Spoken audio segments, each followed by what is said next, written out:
One of the keys to sustaining improvements in the way we eat is the ability to practice moderation in our diets. As a society, we tend to take an all-or-nothing approach to food, eating too much of something or trying to eliminate that food or category of foods altogether. That tendency towards extremes becomes even more obvious when we look at what's happened to the food on the shelves of our local supermarkets. On the one hand, we've supersized everything, and on the other hand, we see claims like fat-free and sugar-free everywhere in the supermarket. And these claims attract us because they're absolute. But if we can master the skill of eating with moderation, then no single food needs to be forbidden. We can eat the foods we enjoy as long as we don't consume too much of them. How much we eat is a very important question, and how to regulate our appetite or moderate our appetites is very hard for people. We are socialized to eat until we're full. That's not a natural thing, and it's not a universal thing. You know, in France, when you're hungry, you say, j'ai faim, I have hunger. And at the end of the meal, you don't say, I am full, and you don't ask your children, are you full? You say, je n'ai plus faim, I am no longer hungry. That's very different than being stuffed. The moment at which you're no longer hungry is many bites before the time when you're stuffed. And we ask our kids the wrong questions. We say, are you full? We should say, are you satisfied? Are you still hungry?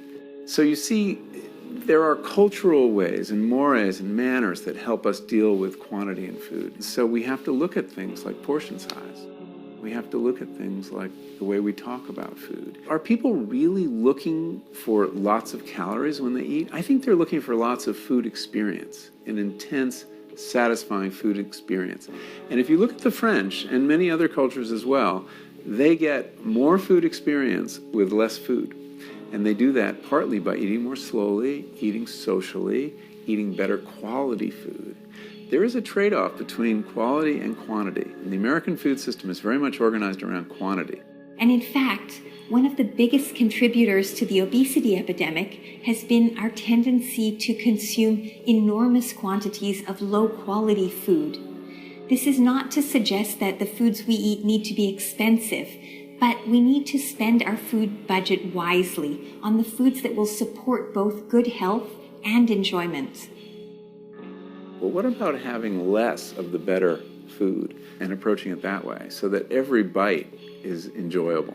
You'll notice, everyone will notice, that whenever you're sitting down to eat, the first bite is the best. And the Chinese have a saying, the banquet is in the first bite. So let's focus on those first few bites, smaller portions of better quality food. And I wrote Food Rules, my book of rules about eating, to examine how different cultures deal with this question of moderation. Many cultures have a rule that basically says stop eating before you're full. The Japanese say hara hachibu, eat until you're 80% full. That's such a foreign concept to us. But you find this across the board. The Chinese say eat until you're 75% full. In the Quran, it says you should eat until you're 2/3 full. Everything but 100%, which is what most of us do. Next time you're going to eat something, ask yourself a few questions about it.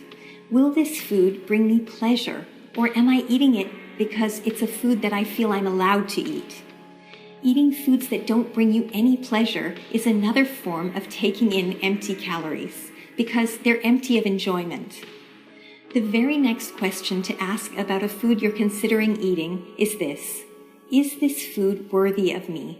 And by this I mean, will this food support me in achieving all of the things I want to achieve in the long run, including good health?